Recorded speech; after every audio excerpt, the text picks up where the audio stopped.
नमस्कार मित्रांनो, स्वागत आहे आपलं आमच्या आजच्या व्हिडिओमध्ये. आजच्या व्हिडिओमध्ये आपण बघणार आहोत आपण कशाप्रकारे 9व्या वर्गासाठी नवोदय विद्यालयासाठी ऑनलाईन फॉर्म फिलअप करू शकता त्याच्याबद्दल. त्यासाठी सर्वात अगोदर यायचे आपल्याला या लिंकवरती. या लिंकवरती आल्यानंतर आपल्याला इथं click here register for 9th क्लाससाठी इथं क्लिक करायचे आहे. त्याच्यानंतर आपल्यासमोर याप्रमाणे इंटरफेस येऊन जाणार आणि आपल्यासमोर याप्रमाणे इथं इंस्ट्रक्शन पण येऊन जाणार. आपल्याला ही संपूर्ण माहिती वाचायची आहे आणि आपल्याला इथं सर्वात अगोदर आपला स्टेट द्यायचा आहे, म्हणजे आपला इथं आपला राज्य द्यायचा आहे. आपण जिथं आता सध्या 8वीचा शिक्षण घेत असाल तो राज्य आपल्याला इथून सिलेक्ट करायचा आहे. राज्य सिलेक्ट केल्यानंतर आपल्याला इथं आपल्या जिल्ह्याची माहिती द्यायची आहे. जिल्हा इथून सिलेक्ट केल्यानंतर इथं आपल्याला खाली इन्फॉर्मेशन आलेली आहे की आपला जो शिक्षण घेता तो जिल्हा आणि आपण जो राहता त्याचा जिल्हा सारखा असावा.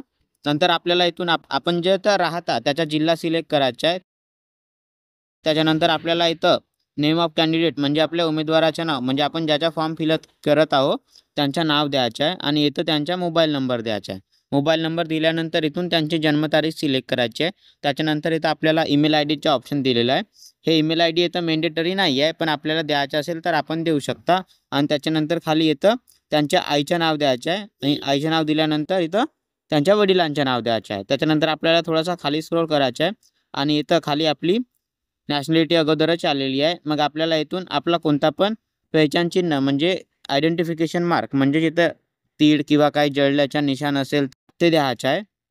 आणि इथून आपल्याला आपला जेंडर सिलेक्ट करायचा आहे. जेंडर दिल्यानंतर इथून आपली कॅटेगरी सिलेक्ट करायची आहे. आपण ज्या कॅटेगरीचे असाल तर कॅटेगरी सिलेक्ट करायची आहे. त्याच्यानंतर आपल्याला इथं परमनंट पोस्टल ॲड्रेसमध्ये आपला ॲड्रेस द्यायचा आहे आणि इथं आपला पिनकोड द्यायचा आहे. पिनकोड दिल्यानंतर खाली इथं STD कोड आणि टेलिफोनचा ऑप्शन दिलेला आहे. हे तुम्हाला द्यायचं असेल तर देऊ शकता, हे तर मेंडेटरी नाही आहे. त्याच्यानंतर आपल्याला इथं हँडिकॅपबद्दल विचारलं आहे. आपण कोणत्या हँडिकॅपमध्ये जर येत असाल तर आपल्याला इथून तो ऑप्शन सिलेक्ट करायचा आहे आणि नसाल येत तर इथं नॉनवरती राहू द्यायचं आहे. त्याच्यानंतर इथं आपल्याला आपला रिलिजन सिलेक्ट करायचा आहे. आपण हिंदू, मुस्लिम किंवा बौद्ध या कोणत्या पण रिलिजनचे असाल तो रिलिजन आपल्याला सिलेक्ट करायचा आहे. आणि इथं आपल्याला अदरचा पण ऑप्शन दिलेला आहे. आपला जर इथं रिलिजन दिला नसेल तर आपण इथं अदरवरती क्लिक करून आपला रिलिजन देऊ शकता.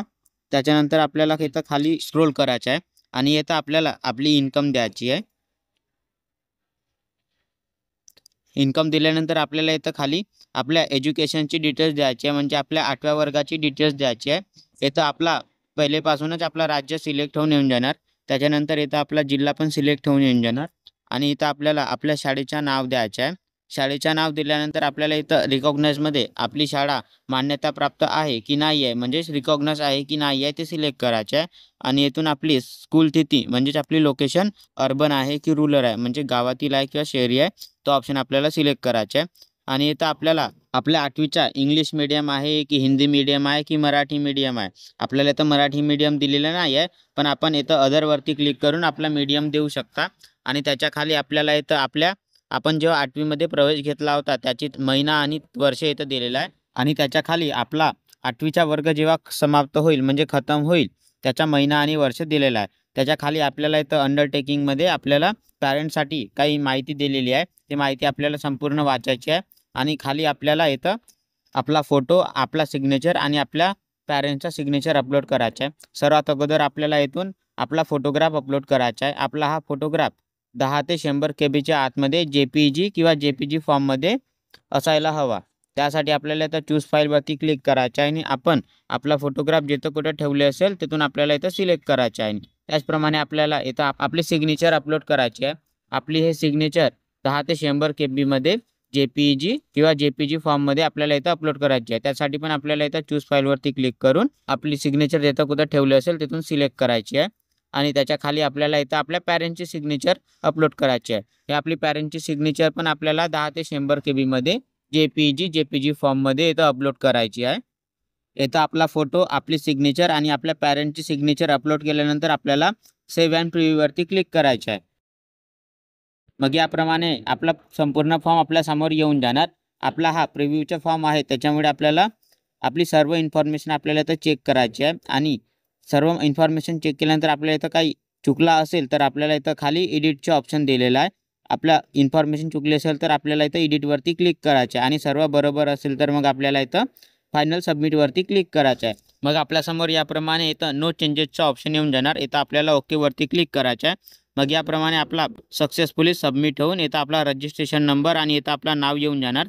त्याच्यानंतर आपल्याला इथं क्लिक हेअर टू प्रिंटवरती क्लिक करायचं आहे। मग आपण फिलअप केलेला संपूर्ण फॉर्म इथं आपल्यासमोर येऊन जाणार आणि आपल्याला जर इथं याची प्रिंट काढायची असेल तर वरतीच आपल्याला इथं प्रिंटचा ऑप्शन दिलेला आहे, त्याच्यावरती क्लिक करून आपण त्याची प्रिंट पण काढू शकता। तर मित्रांनो, अशा प्रकारे आपण आपल्या 9व्या वर्गासाठी ऑनलाईन नवोदयचा फॉर्म फिलअप करू शकता। आणि जर आपल्याला हा व्हिडिओ आवडला असेल तर आमच्या या व्हिडिओला लाईक आणि याचप्रमाणे व्हिडिओ पाहण्यासाठी या चॅनलला सबस्क्राईब करायला विसरू नका।